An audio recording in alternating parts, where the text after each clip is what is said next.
Immaculée Ilibagiza's life turned upside down when the Rwandan genocide began. This was one of the most shocking blights on our history. He put me to sit in a bathroom, 3 by 4 feet. One guy, he was like a friend to me. He said, I have killed 399 people.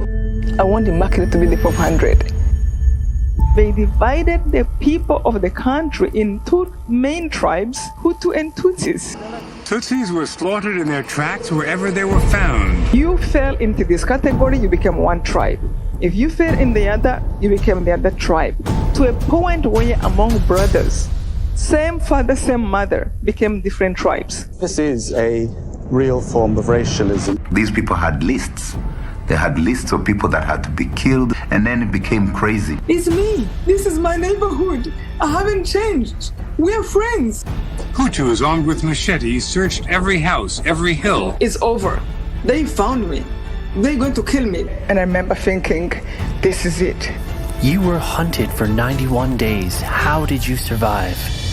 I had to go through the forest because I already have started to see people around the road who were angry. Immaculée's father told her to run to a minister's house 3 miles away and to beg him to hide her. The minister was a Hutu, a member of the majority tribe that was killing the Tutsis.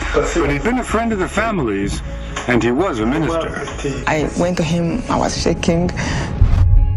He drove me to one little bathroom of his bedroom, a tiny 3 by 4 feet. I thought for me it was already too small for myself.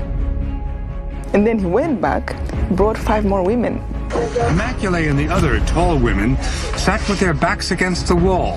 They pulled the smaller girls down on top of them. They couldn't all move at the same time. They took turns standing and stretching.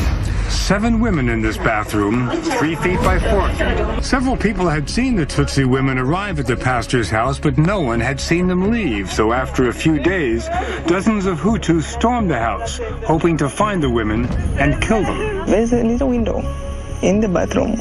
I went up and I looked through the curtains and I saw people running. Inside the house? Inside the house. And we heard them. I can see the spears. They brought their spears into the house? In the house. I never been so scared in my life. A number of them, when they came in, 100 of them went to make a circle around the house to make sure that nobody jumps out of the window. Their faces were easily recognizable, and there was murder in their eyes. These were my neighbors, people I'd grown up and gone to school with. Some had even been to our house for dinner. I remember one guy, he went to primary school with me. He was like a friend to me. We played together. He was outside of the bathroom one time and he said, I have killed 399 cockroaches. I want Immaculée to be the 400. I was so scared that he knows where I am. He's so sure. I heard them outside of the bathroom. This was a 4-bedroom house.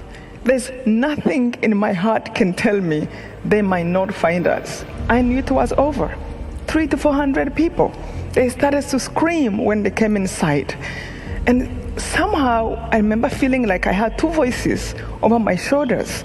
Pain I cannot put in words. It was like life swept out of your body in a second. I became dry instantly. I couldn't even find saliva to swallow.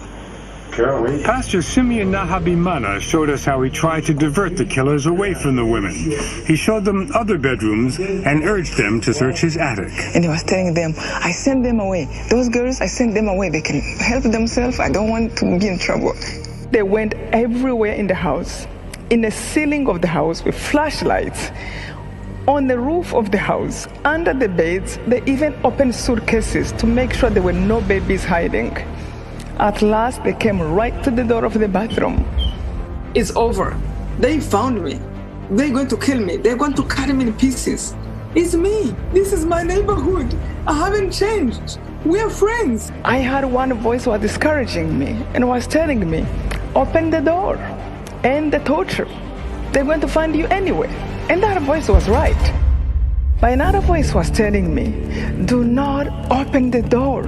Hundreds of thousands of people fled to their priests, thinking the clergy would protect them. But many of them were simply handed over to mobs. Did you think they were going to find the women and kill everyone, including yourself? Yes, I thought so. I thought that if they had seen them, they would have forced me to kill them, or they would have killed me and killed them as well.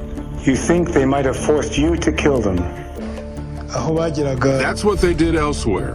Wherever they found somebody hiding people, they forced them to kill them, and afterwards, they also killed the person. And before one of the killers opened, he looked at the man who was hiding us and said, "You know what? We trust you.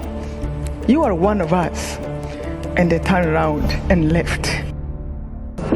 Everything outside the bathroom where Immaculée and the others were huddled, the entire country, had become a killing field. I remember one time he came to give us food. I asked him to put a radio outside, and I couldn't believe what was going on in the country. The leaders who used to tell us to love one another, they were calling people to kill everybody of my tribe. I remember one government minister said, "Do not forget children. A child of a snake is a snake. A child of a cockroach is a cockroach." After 3 months of genocide, they heard that French troops had finally arrived in Rwanda to protect surviving Tutsis, and that one French camp was just a few miles away. Immaculée persuaded the pastor to sneak them there in the middle of the night. And then I felt, this is it. I felt like maybe this is why I was here. And I told him, "Let us go." My friends were so scared that they could barely move. They nudged me, asking me what we should do. There are some soldiers who are trying to save people. If you want, you can come and go to them because you're dying anyway. We were a skeleton. Every bone was out. I can count my bones from here to here, 2 bones separated. Maybe there's a chance. If they kill us, that's okay. We're dying anyway. He said, "Okay, good." He told us to stand up. We all fell down. Our knees were stuck. The bathroom was 3 by 4 feet, small. 8 of us for 3 months. For 3 months. I shook the pastor's hand quickly. He had risked everything for us, and he had saved our lives. And then he and his sons hurried from the road to hide in the bushes. The other women and I were now completely exposed and had no time to waste.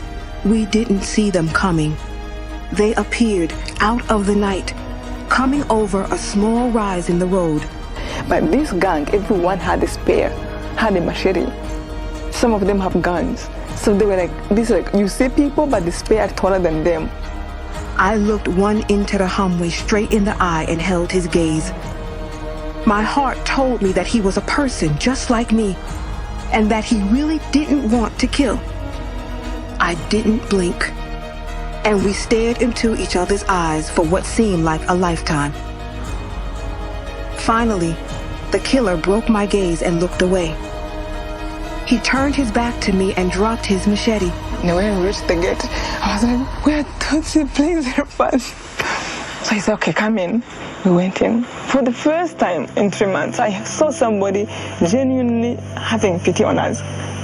She was safe, but soon sorry because Immaculée learned that her 2 brothers and her mother and father had all been killed. I was really hoping that they're still hiding somewhere. Maybe just in the bathroom somewhere like me. Everybody, my father, my mom, and my 2 brothers, my grandma, my grandpa, my neighbors, my schoolmates, my best friends. I mean, 1 million people and more were killed in a period of 3 months.